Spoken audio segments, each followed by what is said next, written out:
Hey, what's going on, guys? It's Ricky with TechBit Solutions. Hope you guys are all having an amazing day. To get right to the point, not too sure if you guys have been able to hear the lawsuit that is currently, based on my understanding, there's two lawsuits against Elon Musk and the Tesla company about the tweet that Elon sent out about taking Tesla private. So this is actually something that we talked about when that tweet actually was announced. I wasn't, first of all, regardless of what my opinion is, I'm going to share the information with you guys. You guys make your develop your own opinion. Feel free to share it down in the comment section. The reason that I'm sharing this is because I think that this could either act as a very negative catalyst for those that are currently invested in Tesla. When Tesla had this huge price increase, let me just actually show you. So I'm going to be going right here, pulling it up on that TD Ameritrade Thinkorswim platform. I'm going to go on the 180-day 4-hour chart.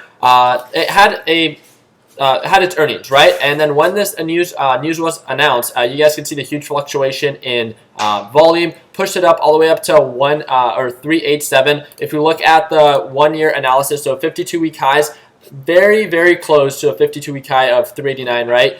So we got remotely pretty close once it hit that peak. And I'm not sure, you guys can go back to that live stream that I hosted when this tweet was announced, and I congratulated everyone that did exceptionally well, right? But the thing that I made sure that, something that we've talked about multiple times, is that when certain news is announced, it can act as a positive or negative catalyst. But once that hype dies out, then it becomes irrelevant, right? And then as that news and all that hype dies out, then the price itself starts to pull back. And that's what we've been seeing ever since, people have started to question, does Tesla even have, I guess Elon hasn't shown proof of funds or to actually be able to buy out Tesla. I think it was like at $72 billion or something like that, to take it private at $420 per share. But this is the article that I read. You guys can Google it. It's all over what's it called? It's all over Google. So 2 lawsuits accuse Elon Musk of false statements to boost Tesla shares. So I don't know if you guys have ever heard in the past, it looks like the AdSense, it's been seen that, who's been looking for Jaguar F-types? I don't know. Okay. Probably me. Yeah, so I don't know if you guys can actually, you guys should be able to see my screen. Pretty much, Elon has had a past of just issues with a lot of short sellers because it's not been able to sustain profitable. So people are saying, again, I want to be completely neutral. People are saying that after its earnings and it had that push up, Elon Musk announced this 420 buyout that he was actually, let's actually just read it. The complaint filed federal court in San Francisco this week that Elon Musk misled investors when he said on Twitter that he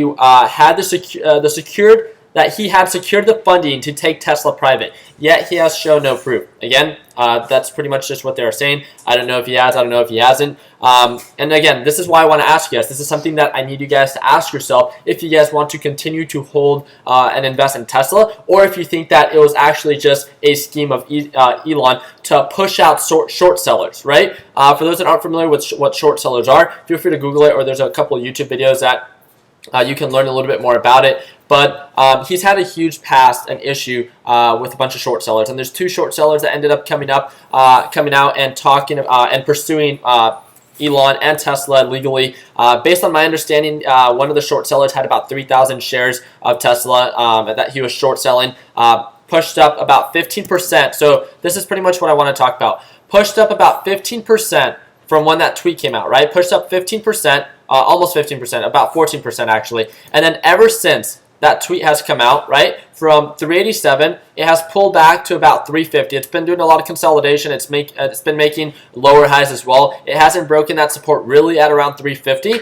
But what do you guys think is going to happen? Do you guys think it's going to break the support and continue to reverse back down? And this lawsuit against Tesla, that only more short sellers and more people are going to start to pursue Tesla legally? And do you think that Tesla actually, or Elon, when he made this tweet, that his intentions were to push out short sellers because he's had such a negative experience with them? I want to see what you guys have to say. I'm going to go ahead and turn it back real quick.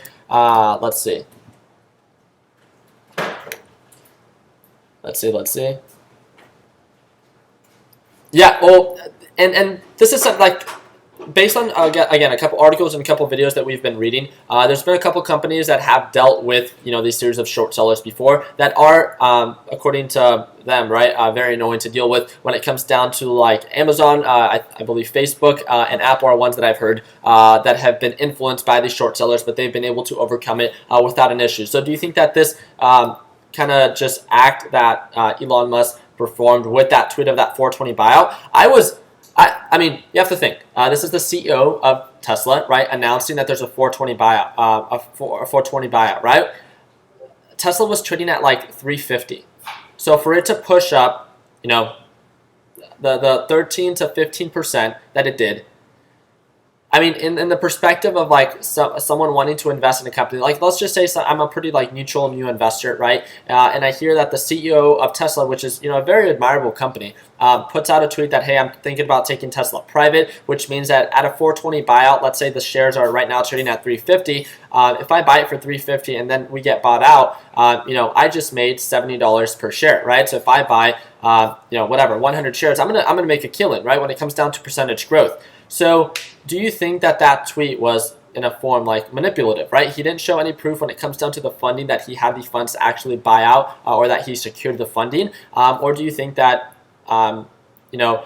you as a potential CEO for a large corporation such as Tesla, is that something that you think that you would do yourself to push out short sellers? And are you willing to take on the after effect, right, of potentially being, I mean, there's some pretty solid, obviously, Elon Musk does just fine, but the thing that gets me the most is like this.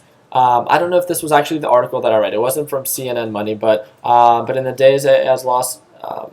Yeah, so this is something that they're talking about. So it boosted Tesla's stock immediately, right, acting as a positive catalyst for the tweet. But in the days since, it has lost most of its gains. So they're saying that ever since that tweet, that push, so almost that pump, right, ever since that pump, it has lost a majority of its gains that it, covered that specific day. So is it a potential pump and dump, right? I mean, one thing that we were talking about was like if Elon, for whatever reason, is found to have sold off some of his shares during this announcement, then that could be definitely, I think, detrimental to his case if him being pursued legally, right?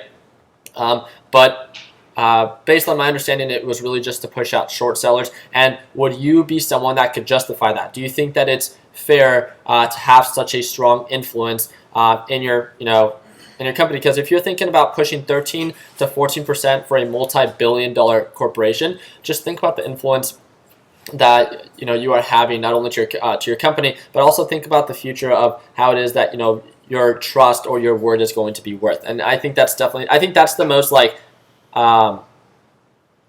that's the biggest thing that like gets me. It's like I've been someone that I've always talked about like Elon and all the different companies that he started. I think he's someone like very admirable, and his like visionary thinking has been something that I think a lot of people can look up to. But do you think that this move that Elon did is something that we could all respect or overlook? But yeah, I just want to share that with you guys. You guys can do your own digging. I want to ask you guys 3 questions, and if you guys want to comment them down in the comment section, then feel free to answer it. Do you think that Tesla is actually going to go private and do that 420 buyout? And then the second question is, do you think that what Elon Musk did for Tesla in that 420 buyout, if he is, do you think that that was something that we could justify? Do you think that was right for him to do to push out short sellers? And then the last thing is, would he be someone that would invest in Tesla long term? And that's really just it. So hopefully you guys enjoyed that video. Thank you guys again so much for everything that you guys do. If you guys haven't checked it out already, we run the fastest growing private trading community out there. It's called TechBot Solutions. We have a little bit over 133,000 members within our free Facebook group. So again, it's just that third link down in the description. If you want to surround yourself, if you've ever wanted to get invested with people who invest in the stock market, again, we're the most accessible and the fastest growing. We're free. Be sure to click that third link down in the description. We also do have a free group chat, which I speak speak to this group every single day. Feel free to check out a couple of my videos and the different forms of investments that we have. We also have a private group if you want to watch me trade live every single day. I just closed a little bit over $1,000 on Friday, and then you guys can follow me on Instagram and show my profits all there. But feel free to check that out. It's that first link in the description. That's the Learn, Plan, Profit private group, and I'd be more than happy to be able to work with you on a closer basis. So thank you guys again for everything that you guys do. Continue working hard. Continue following your dreams. Let your passion be what drives your success. And like always, let's make sure that we end the year on a green note.